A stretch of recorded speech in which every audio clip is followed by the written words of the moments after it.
How is it going, everyone? I want to talk about an update to a PlayStation Plus title that is dropping today, actually hitting a new platform. Originally on the PlayStation 5, now gets a PlayStation 4 version, so if you're a PlayStation Plus Extra subscriber on PS4 or Premium, of course, you can play this on PS4 now alongside its PS5 counterpart. Along with that, it gets a free content update. We'll talk all about that. Star Wars Jedi Survivor has gotten its latest patch, and making the rounds on social media, a potential new PlayStation 5 Bundle that seems to get people pretty excited. Now, I don't know if existing PlayStation fans are going to get incredibly excited about this bundle, but it is something that I think is a good idea for Sony to do. And honestly, with these subscription services really getting popular, Microsoft should be promoting bundles like this as well, and I believe they do, but we'll talk all about that at the end of this video. First of all, the PlayStation Plus Extra catalog, as well as Plus Premium catalog, is rolling out today. It should be going live by the time you guys are watching this video. One of the notable titles that is being added is the PlayStation 5 title Soulstice. I say it's notable because it dropped September of last year, so a 9-month window from a game coming out into it being added to Plus Extra. That's pretty quick, all things considered. Usually you're looking at a year, 2 years, around that range, but 9 months is fairly quick. Now let's be real, Soulstice wasn't the biggest game ever released, but it was a pretty cool action title released last year, but it was only available on PlayStation 5 until today. Surprisingly, Soulstice is now available for PlayStation 4, and with that, a free content update has dropped as well. Modus Games, the publisher, officially tweeted out, "We're excited to announce a brand new free content update for Soulstice. Players now have the option to play the full game in Briar and Loot's Transcendent State. Additionally, Soulstice is now available on PlayStation 4 and PS Plus Extra." They dropped a trailer for the game, and it looks like an over-the-top action title, so you know, if you do want to check it out on PlayStation Plus Extra, it is available on PlayStation 4 now as well. I'm sure it has a little bit of a performance dock, but that's not too big of a deal. The game notes the fantasy-inspired world of Soulstice will transport players to places filled with danger and beauty as Sisters Briar and Lude race towards a tear in the sky that has formed high atop the city of Ilden. Increasingly horrific beings known as the Spawn of Chaos continue to pour into their world from the other side of the veil. Only a chimera, a powerful living weapon born from the union of two souls, can oppose these vile and ravenous beings, explore a dark world brimming with hidden mysteries, master a diverse combat system, and inhabit the dual forces of two sisters in a coming-of-age dark fantasy story with fast-paced action, vicious enemies, and spectacular boss fights.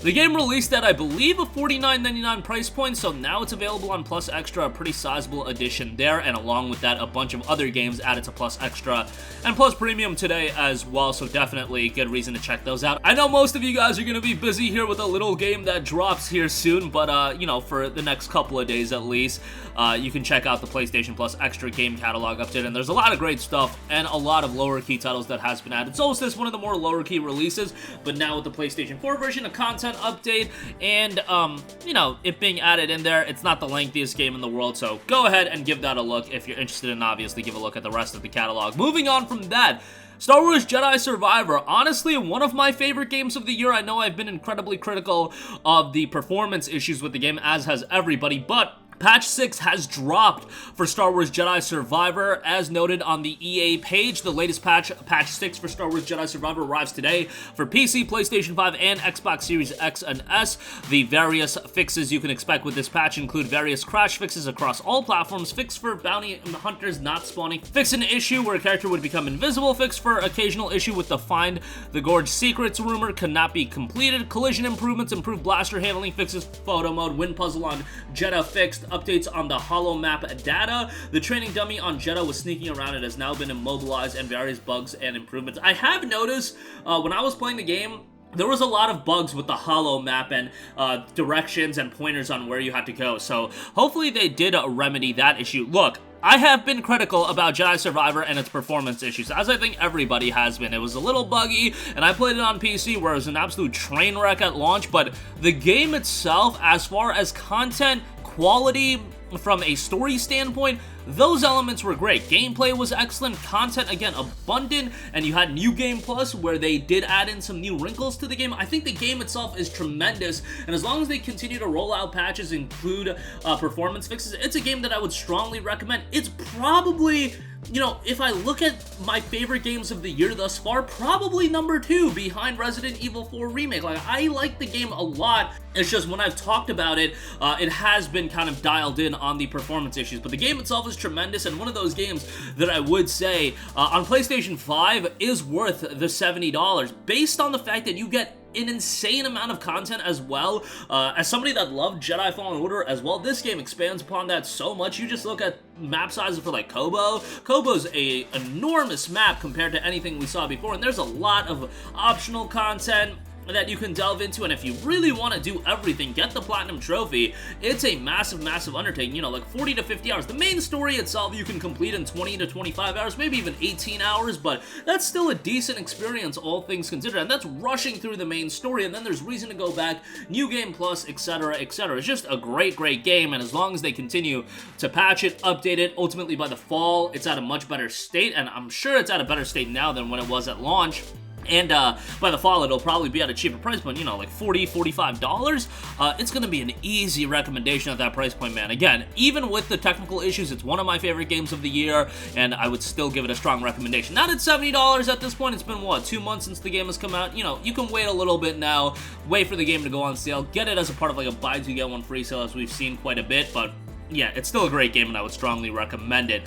Lastly, as making the rounds recently, a new PlayStation 5 Bundle may be on the horizon with a PlayStation 5 console and 24 months of PlayStation Plus Premium. Now, this is a great bundle, especially for people that have not picked up a PlayStation console. Maybe they've been on PC, maybe they've been on Xbox, whatever the deal may be. I think this is a great idea. What I do think would be advantageous, and I don't know if Sony's going to do this, from a value standpoint, it would be ideal for a bundle like this when you're talking about Plus Premium being, you know, a lot of game downloads. Why not just make it a digital console at that point? A digital console, 24 months of Plus Premium, do the consumer a solid, I don't know, price it at $500. Is that a little bit too low? I don't know.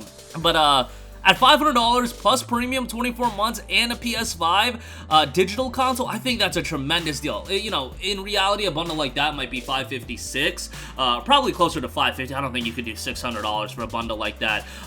But, you know, the images that are circulating around, they are a disc-based console. So that's a little bit of a bummer because Plus Premium is all about the downloads and the extra game catalog. That's all download. So I think in this instance, you could do, you know, you could do 2 SKUs. You could do a digital console, you could do a physical console, 24 months of premium, and then, you know, adjust the price accordingly. But I do think a digital console would be advantageous here. Plus premium and bundling it in with PS5s, I think is really smart.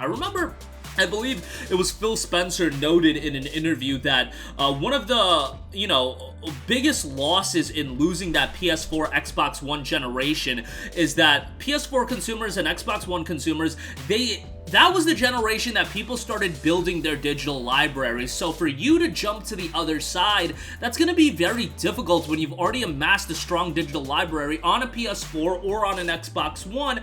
But a way to mitigate that would be to offer a subscription service right with the purchase of a console that is going to give you a significant back catalog of games, and right out the gate is going to give you access to a lot of the games that, you know, you may have not picked up because it was exclusive to the other platform, and also some of the existing games that you own on the other platform, because the catalog of games on a Plus Premium or an Xbox Game Pass includes a lot of older titles, of course. So, you know, I do think that's a good idea. And just generally speaking, you want to sell a console, why not open the floodgates with a ton of games? Like, you're talking about buying a bundle like this, if it exists, you're getting a console with Ratchet & Clank Rift Apart, with Horizon Forbidden West, with Miles Morales, with Demon's Souls. That's a ridiculous bundle. With Returnal, Ghost of Tsushima Director's Cut. Like, that's a loaded bundle with a great catalog of games. And, you know, in the case of offering 24 months of Plus Premium, if it is 24 months or even 12 months, the thing is, to redeem that 12 or 24 months, they would get you to put your payment information in there,